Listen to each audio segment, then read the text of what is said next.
Hello and welcome to another episode of Reading the Weird. This week we're on the fourth part of our reading of The Case of Charles Dexter Ward by H.P. Lovecraft. This part will take us up to the end of the second section of the story, so let's get straight into it. Subchapter 5. The probability that Cohen was on guard and attempting unusual things, as suggested by the odd shaft of light, precipitated, at last, the actions so carefully devised by the band of serious citizens.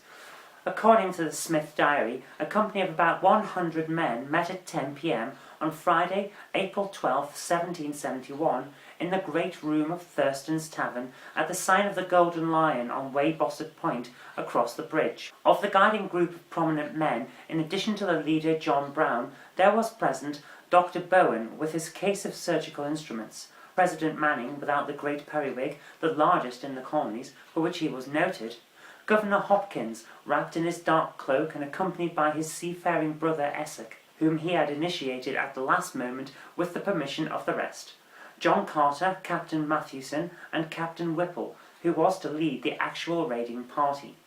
These chiefs conferred apart in a rear chamber, after which Captain Whipple emerged to the great room and gave the gathered seamen their last oaths and instructions. Eliza Smith was with the leaders as they sat in the rear apartment waiting the arrival of Ezra Whedon, whose duty was to keep track of Cohen and report the departure of his coach for the farm. About 10:30, a heavy rumble was heard on the great bridge, followed by the sound of a coach in the street outside, and at that hour there was no need of waiting for Whedon in order to know that the doomed man had set out for his last night of unhallowed wizardry. A moment later, as the receding coach clattered faintly over the muddy dock bridge, Whedon appeared, and the raiders fell silently into military order in the street, shouldering the firelocks, fowling pieces, or waving harpoons which they had with them. Whedon and Smith were with the party, and of the deliberating citizens there were present for active service Captain Whipple, the leader Captain Essex Hopkins, John Carter, President Manning, Captain Mathewson, and Dr. Bowen, together with Moses Brown, who had come up at the 11th hour, though absent from the preliminary session in the tavern. All these freemen and their 100 sailors began the long march without delay, grim and a trifle apprehensive as they left the muddy dock behind and mounted the gentle rise of Broad Street toward the Pawtuxet Road. Just beyond Elder Snow's church, some of the men turned back to take a parting look at Providence lying outspread under the early spring stars. Steeples and gables rose dark and shapely, and salt breezes swept up gently from the cove north of the bridge. Vega was climbing above the great hill across the water, whose crest of trees was broken by the roof lines of the unfinished college edifice. At the foot of that hill, and along the narrow mounting lines of its side, the old town dreamed, old Providence, for whose safety and sanity so monstrous and colossal a blasphemy was about to be wiped out.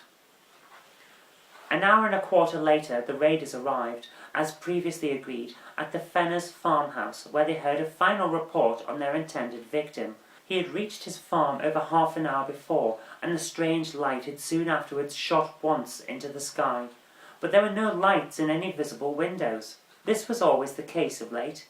Even as this news was given, another great glare arose toward the south, and the party realized that they had indeed come close to the scene of awesome and unnatural wonders. Captain Whipple now ordered his force to separate into 3 divisions, one of 20 men under Eleazar Smith, to strike across the shore and guard the landing place against possible reinforcements for Cohen until summoned by a messenger for desperate service. A second of 20 men under Captain Essex Hopkins to steal down into the river valley behind the Cohen farm and demolish with axes or gunpowder the oaken door in the high, steep bank, and the third to close in on the house and adjacent buildings themselves. Of this division, 1/3 was to be led by Captain Mathewson to the cryptical stone edifice with high narrow windows, another third to follow Captain Whipple himself to the main farmhouse, and the remaining third to preserve a circle around the whole group of buildings until summoned by a final emergency signal. The river party would break down the hillside door at the sound of a single whistle blast, then waiting and capturing anything which might issue from the regions within. At the sound of 2 whistle blasts, it would advance through the aperture to oppose the enemy or join the rest of the raiding contingent. The party at the stone building would accept these respective signals in an analogous manner, forcing an entrance at the first, and at the second descending whatever passage into the ground might be discovered, and joining the general or focal warfare expected to take place within the caverns. A third or emergency signal of 3 blasts would summon the immediate reserve from its general guard duty, its 20 men dividing equally and entering the unknown depth through both farmhouse and stone building. Captain Whipple's belief in the existence of catacombs was absolute, and he took no alternative into consideration when making his plans. He had with him a whistle of great power and shrillness, and did not fear any upsetting or misunderstanding of signals. The final reserve at the landing, of course, was nearly out of the whistle's range, hence would require a special messenger if needed for help. Moses Brown and John Carter went with Captain Hopkins to the riverbank, while President Manning was detailed with Captain Matthewson to the stone building. Dr. Bowen with Ezra Whedon remained in Captain Whipple's party, which was to storm the farmhouse itself. The attack was to begin as soon as the messenger from Captain Hopkins had joined Captain Whipple to notify him of the river party's readiness. The leader would then deliver the loud single blast, and the various advance parties would commence their simultaneous attacks on 3 points. Shortly before 1 a.m, the 3 divisions left the Fenner farmhouse, one to guard the landing, another to seek the river valley and the hillside door, and the third to subdivide and attend to the actual buildings of the Kerwin farm. Eleazar Smith, who accompanied the shore guarding party, records in his diary an uneventful march and a long wait on the bluff by the bay, broken once by what seemed to be the distant sound of the signal whistle, and again by a peculiar muffled blend of roaring and crying and a powder blast which seemed to come from the same direction. Later on, one man thought he caught some distant gunshots, and still later Smith himself felt the throb of titanic and thunderous words resounding in upper air. It was just before dawn that a single haggard messenger with wild eyes and a hideous unknown odour about his clothing appeared and told the detachment to disperse quietly to their homes, and never think or speak of the night's doings or of him who had been Joseph Kerwin. Something about the bearing of the messenger carried a conviction which his mere words could never have conveyed, for though he was a seaman and well known to many of them, there was something obscurely lost or gained in his soul which set him for evermore apart. It was the same later on when they met the other old companions who had gone into that zone of horror. Most of them had lost or gained something imponderable and indescribable. There they had seen or heard or felt something which was not for human creatures, and could not forget it. From them there was never any gossip, for to even the commonest of mortal instincts there are terrible boundaries, and from that single messenger the party at the shore caught a nameless awe which almost sealed their own lips. Very few are the rumours which ever came from any of them, and Eleazar Smith's diary is the only written record which has survived from that whole expedition, which set forth from the sign of the Golden Lion under the stars. Charles Ward, however, discovered another vague sidelight in some Fenner correspondence which he had found in New London, where he knew another branch of the family had lived. It seems that the Fenners, from whose house the doomed farm was distantly visible, had watched the departing columns of raiders and had heard very clearly the angry barking of the Kerwin dogs, followed by the first shrill blast which precipitated the attack. This blast had been followed by a repetition of the great shaft of light from the stone building, and in another moment, after a quick sounding of the second signal ordering a general invasion, there had come a subdued prattle of musketry, followed by a horrible roaring cry which the correspondent Luke Fenner had represented in his epistle by the characters "War!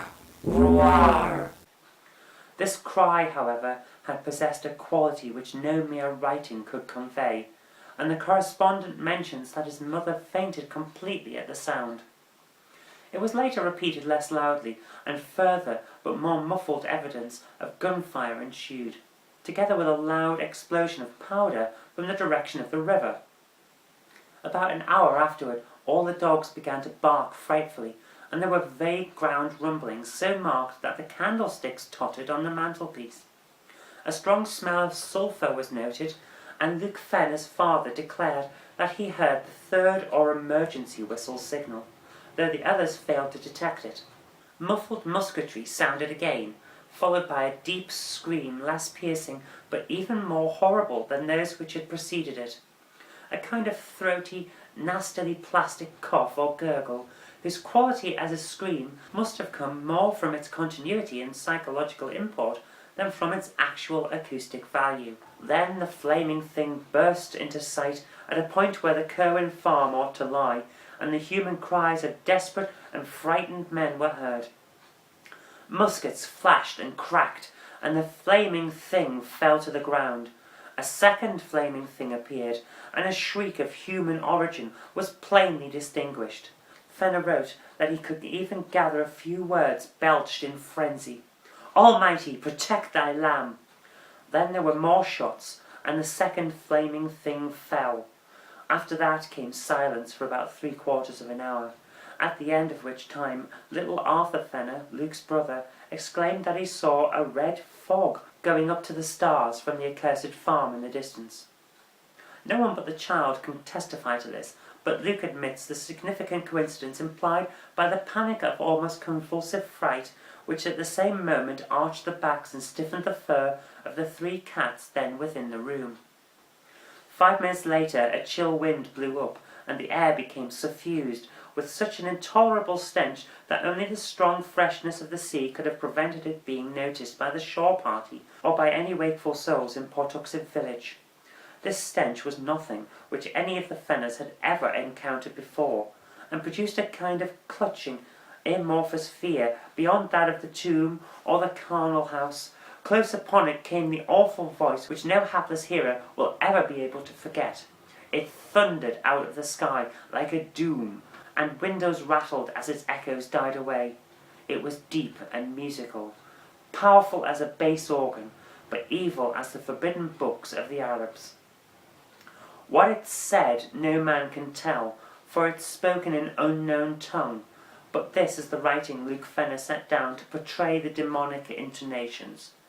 Dismis jesset, bone, tosifi, tuvim, entinemus. Not till the year 1919 did any soul link this crude transcript with anything else in mortal knowledge, but Charles Ward paled as he recognized what Mirandola had denounced in shudders as the ultimate horror among black magic's incantations. An unmistakable human shout or deep chorused scream seemed to answer this malign wonder from the Kerwin farm, after which the unknown stench grew complex with an added odour equally intolerable. A wailing, distinctly different from the scream, now burst out, and was protracted ululantly in rising and falling paroxysms. At times it became almost articulate, though no auditor could trace any definite words, and at one point it seemed to verge toward the confines of diabolic and hysterical laughter. Then a yell of utter, ultimate fright and stark madness wrenched from the scores of human throats, a yell which came strong and clear despite the depth from which it must have burst.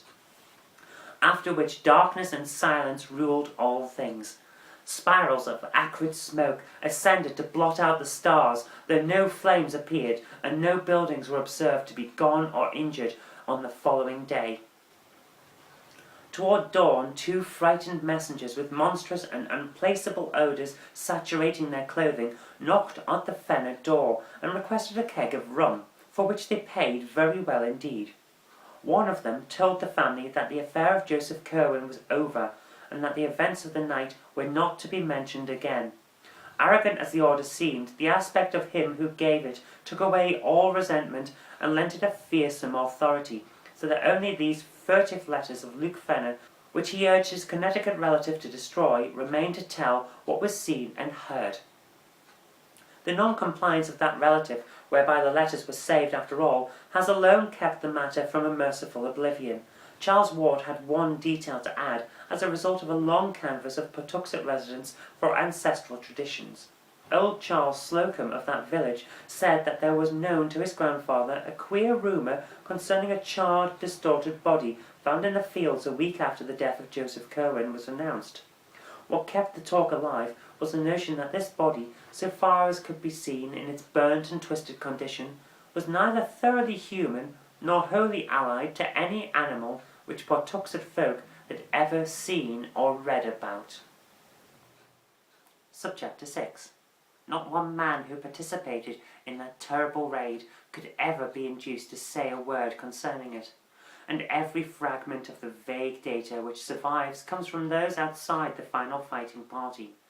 There is something frightful in that care with which the actual raiders destroyed each scrap which bore the least allusion to the matter.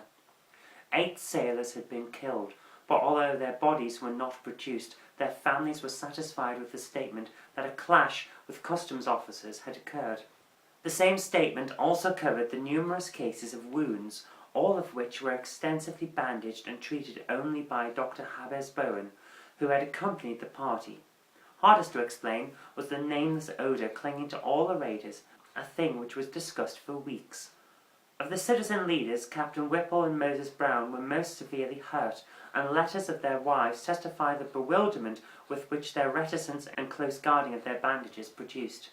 Psychologically, every participant was aged, sobered, and shaken.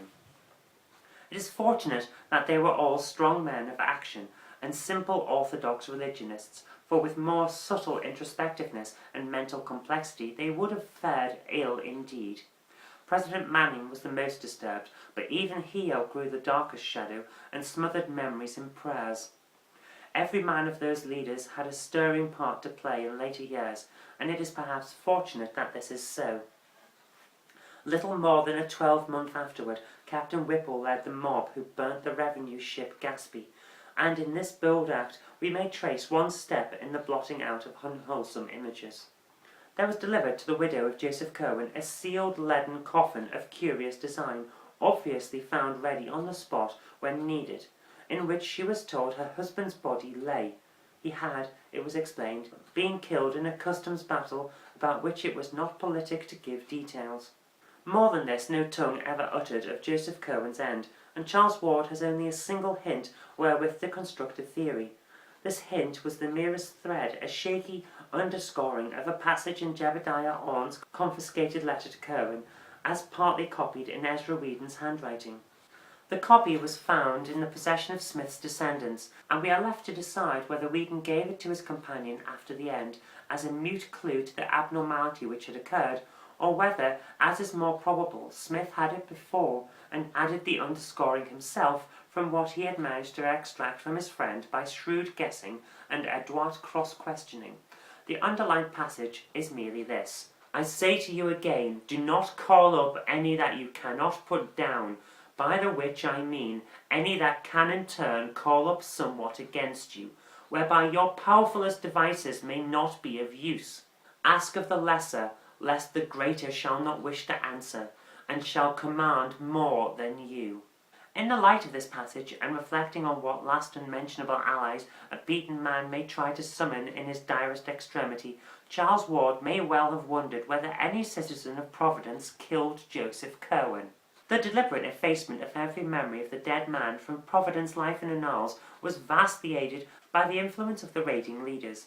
They had not at first meant to be so thorough, and had allowed the widow and her father and child to remain in ignorance of the true conditions. But Captain Tillinghast was an astute man, and soon uncovered enough rumours to whet his horror and cause him to demand that his daughter and granddaughter change their name, burn the library and all remaining papers, and chisel the inscription from the slate slab above Joseph Curwen's grave. He knew Captain Whipple well, and probably extracted more hints from that bluff mariner than anyone else ever gained respecting the end of the accused sorcerer. From that time on, the obliteration of Curwen's memory became increasingly rigid, extending at last by common consent even to the town records and files of the Gazette. It can be compared in spirit only to the hush that lay on Oscar Wilde's name for a decade after his disgrace, and in extent only to the fate of that sinful king of Runazar in Lord Dunsany's tale, whom the gods decided must not only cease to be, but must cease to ever have been. Mrs. Tillinghast, as the widow became known after 1772, sold the house in Olney Court and resided with her father in Powers Lane till her death in 1817. The farm at Portuxnet, shunned by every living soul, remained to moulder through the years and seemed to decay with unaccountable rapidity. In 1780 only the stone and brickwork were standing, and by 1800 even these had fallen to shapeless heaps. None ventured to pierce the tangled shrubbery on the river-bank, behind which the hillside door may have lain, nor did any try to frame a definite image of the scenes amidst which Joseph Curwen departed from the horrors that he had wrought. Only robust old Captain Whipple was heard by alert listeners to mutter once in a while to himself, "Pox on that!" But he had no business to laugh while he screamed. 'Twas as though the damned had summat up his sleeve. For half a crown I'd burn his house. And that's all we've got time for this week. So thank you very much for watching. I hope you've enjoyed this, which is the end of the second section of The Case of Charles Dexter Ward by H.P. Lovecraft. Next week we'll be starting on the third section, so I hope you'll tune in for that. And I hope you did like this. If you did, remember to click the like button, share it with your friends so that they can hear a good book too. And do subscribe for future videos because there will be more in the future. But until next time, I've been Zoe Kirk-Robinson. You've been watching Reading the Weird on Sir JKR, and I'll see you next time.